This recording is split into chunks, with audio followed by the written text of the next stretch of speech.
আসসালামু আলাইকুম বন্ধুগণ। আজ আমি আপনাদের এমন একজন মহিষী নারীর জীবনের কাহিনী বলছি, যিনি আমাদের সর্বশ্রেষ্ঠ মানব, মহান আল্লাহ তাআলার খুবই প্রিয় একজন পাত্র, আমাদের রাসূলুল্লাহ পুত্রী, আমাদের মা ফাতেমার জীবনী সম্বন্ধে আমি আপনাদের বলছি সামান্য কিছু কথা। দেখুন বন্ধুরা, উনি একজন অসামান্য পিতার পুত্রী ছিলেন, কন্যা ছিলেন, তাই ওনার জীবন কিছু অন্যরকমই হতে পারে। কিন্তু কীরকম তা শুনুন। যে একদিন উনি এত দুঃখ কষ্ট, এত অভাব অভিযোগ, দুটো বাচ্চা নিয়ে সংসারে কোনোই সুখের মুখ দেখতে পাচ্ছেন না, পেট পুড়ে খেতে পাচ্ছেন না। উনি তখন নামাজ পড়ে মহান আল্লাহ তাআলার কাছে সে কথা বলে কান্নাকাটি করছেন, অভাবের কথা বলছেন। কিন্তু উনি তো একজন মহান আল্লাহ তাআলার খুবই একজন প্রিয় বান্দার কন্যা ছিলেন, তাই ওনার পিতা তো জানতে পারলেন। তাই নামাজ থেকে মুখ ফিরিয়ে দেখলেন ওনার পিতা দাঁড়িয়ে রয়েছে। কন্যাকে বললেন যে, দেখো তুমি যে এত কান্নাকাটি করছো, কান্নাকাটি না করে তোমার জায়নামাজের উপরে দেখো কি এত এখানে দৌড়াদৌড়ি করছে। এগুলি তো সোনা রূপা মণিমাণিক্য। তুমি তোমার সংসারে যতটুক দরকার তুমি তা এখান থেকে নিয়ে নাও, সেটা বিক্রি করে তোমার সংসারের অভাব অভিযোগ সবই চলে যাবে। তবে তুমি একটা কথা মনে রাখবে, তুমি এই যে এগুলি নেবে, তোমার এটা ইহকালেরই, পরকালের তোমার কোনো কিছুই তুমি পাবে না। পরকালে তোমার সাধারণ মানব জাতির মতোই তোমারও জীবনটা হবে। একথা শোনার পর আমাদের মা ফাতেমা মনে মনে চিন্তা করলেন যে আমাকে নিতে বলল, কিন্তু ইহকালের আমার পরকালের কিছু নেই। পরকালে আমি দুঃখ কষ্ট সব কিছুতে জর্জরিত থাকব। তাহলে আমার ইহকাল তো আমার ক্ষণস্থায়ী। আমরা প্রত্যেকেই আমাদের জন্মের দিন বলতে পারি, মৃত্যুর দিন বলতে পারি না। এটা অনেক অবাক কথা। এবং আমার কতদিন আর বাঁচবো তাও আমি বলতে পারি না। তাহলে এই সুখ নিয়ে আমি কি করব? আমার পরকালটা তো আমার সুখের যদি হয়, তাহলে আমি বলতে পারবো যে আমার পরকালটা চিরস্থায়ী। তাই আমি এই সুখ নিয়ে কিচ্ছু তো আমার লাভ নেই, আমার দুঃখ কষ্টই তো ভালো। তখন উনি ওনার পিতাকে বললেন যে, আব্বা জান, আমি এই জীবনের এই সুখ আমি চাই না। আমার আমি এতক্ষণ পর্যন্ত চেয়েছিলাম, কিন্তু এখন আমি বুঝতে পেরেছি যে এই জীবনের এই সুখ থেকে আমার কোনো লাভ নেই। যত দুঃখ কষ্টই হোক, আমি মহান আল্লাহ তাআলাকে যদি স্মরণ করি, আমাকে ধৈর্য দিবেন, আমাকে সেই কষ্ট আমার মানিয়ে চলার জন্য আমাকে কোনো অসুবিধায় পড়তে হবে না। সেই রকমই আমাকে ধৈর্য শক্তি দিয়ে উনি আমার এই জীবনটা অতিবাহিত করবেন। কিন্তু আমার পরকালটাই আমার জীবনের শ্রেষ্ঠ হিসাবে আমি বিবেচনা করতে চাই।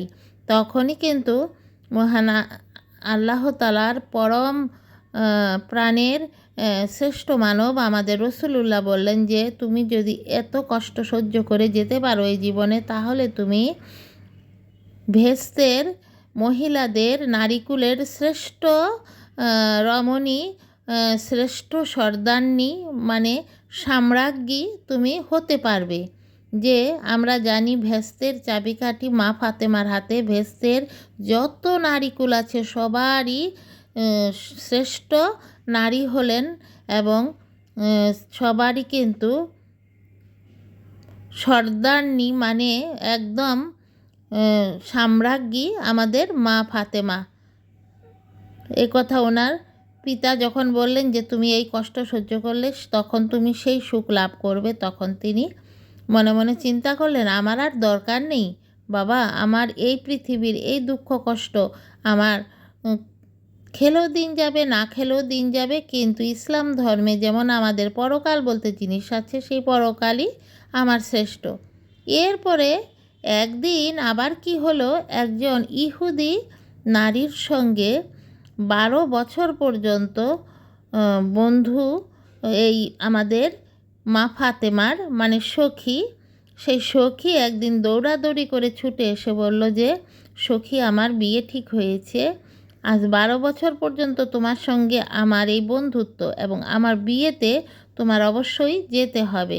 তখন মা ফাতেমা বললেন যে, আমি কি করে যাব, আমি তো যেতে পারবো না। বলল যে, তুমি যদি বিয়েতে না যাও আমি বিয়ে করব না। তবে আমার পিতাকে আমি বলেছি এই ইহুদির নারী কিন্তু একজন অনেক ধনাঢ্য ব্যক্তির কন্যা, আর বিয়েও ঠিক হয়েছে একজন শিল্পপতির পুত্রের সঙ্গে। যে আমার পিতা বলেছেন যে তুমি যদি ওখানে যাও, খুব সুন্দর পরিপাটি করে দামি পোশাক পরে তোমার যেতে হবে। আর তখন আমাদের মা ফাতেমা বললেন যে আমি এই দামি পোশাক কোথায় পাবো? যে আমার বাবা বলেছেন যে এইভাবেই তোমার যেতে হবে। বলল যে আমি তো এই পোশাক, আমার তো কবে যে আমি নতুন কাপড় কিনেছি তাও আমি জানি না। তখন উনি বললেন যে তুমি তো মহান আল্লাহ তাআলার একদম খুবই আদরের, তুমি তাহলে মহান আল্লাহ তাআলার কাছে প্রার্থনা করো। তখন আমাদের মা ফাতেমা অনেক চিন্তা করে তখন মহান আল্লাহ তাআলার কাছে নামাজ পড়ে প্রার্থনা করলেন, দোয়া করলেন। এমন সময় উঠেই দেখেন যে ঘরের মধ্যে দুটো ব্যাগ। তিনি দুটো ব্যাগ দেখে এই দুটো ব্যাগ নিয়ে ওনার বাপের বাড়িতে দৌড়াদৌড়ি করে চলে গেলেন আমাদের রসুলুল্লাহর কাছে, আমাদের নবীজির কাছে গিয়ে বললেন যে দেখো আমি নামাজ পড়তে গিয়ে এরকম আমার সখী বলল বিয়েতে যাওয়ার কথা, আমি কোথায় কাপড় পাবো। আমি কান্নাকাটি করে আমি যখন মহান আল্লাহ তাআলাকে বললাম তখন আমি এরকম আমার দুটো ব্যাগ পেলাম, আর দুটো ব্যাগ নিয়ে আমি তোমার কাছে চলে এলাম। এই দুটো ব্যাগে কোথা থেকে এলো, আমি কি করব? তখন আমাদের এই মহান আল্লাহ তাআলার এই প্রাণপ্রিয় আমাদের রসুলুল্লাহ ব্যাগ দুটো হাতে নিয়ে বলল এই ব্যাগ থেকে আমি সুঘ্রাণ পাচ্ছি, এটা ভেস্তের থেকে এই ব্যাগ দুটোতে তোমাকে ভেস্তের পোশাক পাঠিয়েছেন মহান আল্লাহ তাআলা। এই পোশাক পরে তুমি বিয়েতে যাওয়ার জন্য, কিন্তু বিয়েতে তো যাবে তুমি, সেখানে তুমি পর্দা করে যেতে হবে। তখন আমাদের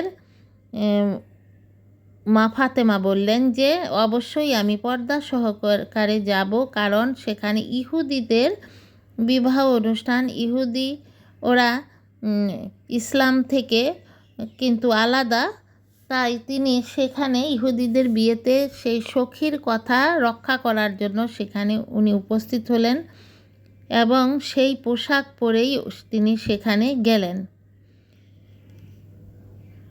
তারপরে যাওয়ার পর সেখানে কি হলো যে সকল রমণীরা সেখানে এলেন, কিন্তু কারোর পোশাক আমাদের এই মা ফাতেমার মতো না। সবাই মা ফাতেমার এই পোশাক দেখে অবাক হয়ে তাকিয়ে রইলেন এবং বললেন যে তুমি সখী এই পোশাক কোন দোকান থেকে কিনেছো, আমাদেরকে বলো, আমরা সেই দোকান থেকে এই পোশাক কিনে আনবো। এবং সবাই নতুন বধূকে না দেখে সবাই আমাদের মা ফাতেমার দিকেই দৃষ্টি। তখন মা ফাতেমা বারে বারে বলছে এই পোশাক তোমরা কোনো দোকানে পাবে না, এই দোকানে তোমরা যেতে পারবে না, এই বাজারে তোমরা যেতে পারবে না, তার রাস্তায়ও যেতে পারবে না। শেষে ওদের কাকুতি মিনতি উনি বললেন যে তাহলে তোমরা কলিমা পড়ো, কলিমা পড়ে তোমরা ইসলাম ধর্মে আসো, তখন এই বাজার পাবে ভেস্তে তোমাদের জন্য এই পোশাক নিয়ে সেখানে অপেক্ষা থাকবে, তোমাদের মৃত্যুর পরে তোমরা এই পোশাক পরবে। তখন সব রমণীরা এই ইসলাম ধর্ম গ্রহণ করলেন এবং এই দিনের পথে এলেন। আরেক দিন কি হলো, মা ফাতেমা ওনার পিতা এসে ওনাকে খুব ডাকাডাকি করছে, কিন্তু উনি কোনো কিছুতে সাড়া শব্দ দিচ্ছেন না। হঠাৎ করে সাড়া শব্দ দিয়ে কেঁদে কেঁদে বললেন যে আব্বা গো, আমি যে তোমার কাছে আসবো, দরজা খুলবো, আমার পরনে যে কাপড় মাথাতে টানলে পায়ে নেই, পায়ে টানলে মাথাতে নেই, খুব তো কষ্ট। তখন আমাদের নবীজি কী করলেন, নিজের মাথার যে পাগড়ি সেটা ঢিল দিয়ে ছুঁড়ে ঘরের ভেতরে দিলেন এবং কন্যা সেটা মাথা দিয়ে তখন পিতার কাছে এলেন।